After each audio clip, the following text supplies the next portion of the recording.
My friend Emma Davison is now 24 years old, and one she has lived like a nightmare. After getting her teaching degree, Emma went to work in a remote location. Her boyfriend Andrew stayed in the city, but their relationship did not stop because they loved each other very much and in a couple of months planned to get married. In this town, the girl met Jake, a guy who from the first day of their acquaintance began to pursue her. Emma did not accept his advances and tried to avoid him. The guy was unpleasant to her. But Jake did not give up and one day even managed to introduce her to his mother Deborah. The woman was delighted with the girl. That's where it all started. A couple of days after meeting Jake's mom, out of the blue, Emma got a call from her fiancé Andrew and, without explaining anything, said that he was breaking off the engagement. The guy could not give a specific reason for his decision. Emma was at a loss. And then there was Jake, who insisted on inviting her to her mom's birthday party. The depressed girl went to the celebration with great reluctance. The whole family was present and Emma seemed to be the most welcome guest. She was poured and served all the time, but for some reason she drank and ate everything. In the morning, Emma woke up and found that she had spent the night out. Her head felt heavy and dreadfully buzzed. The hospitable hosts immediately took her to the kitchen to have breakfast.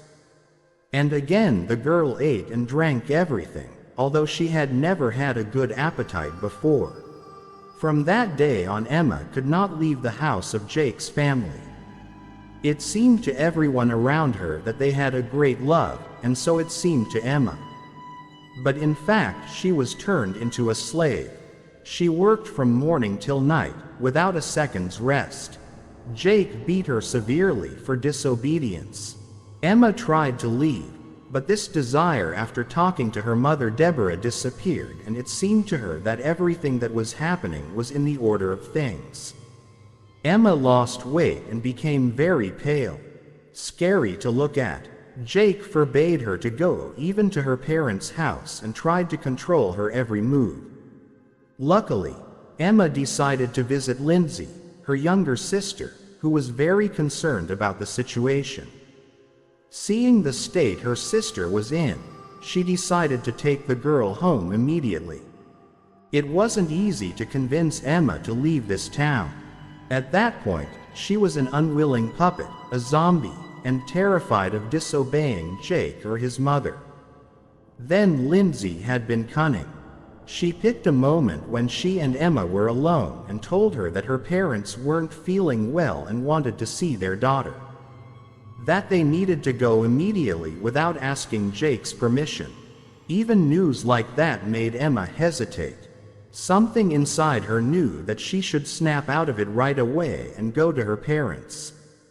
But fear and the unexplained thoughts of Jake's criminal disobedience kept her from doing so.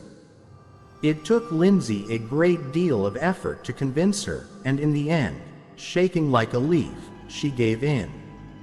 On the bus, Emma felt a little better, no longer feeling guilty about Jake. Her thoughts began to clear up. At home, her parents took her to her grandmother, told her that Emma had been given a potion that made her a helpless creature. After a while, the girl came to her senses, but she still remembers that terrible year with Jake and his mother. With a tremor in her voice and cold drops of sweat on her forehead,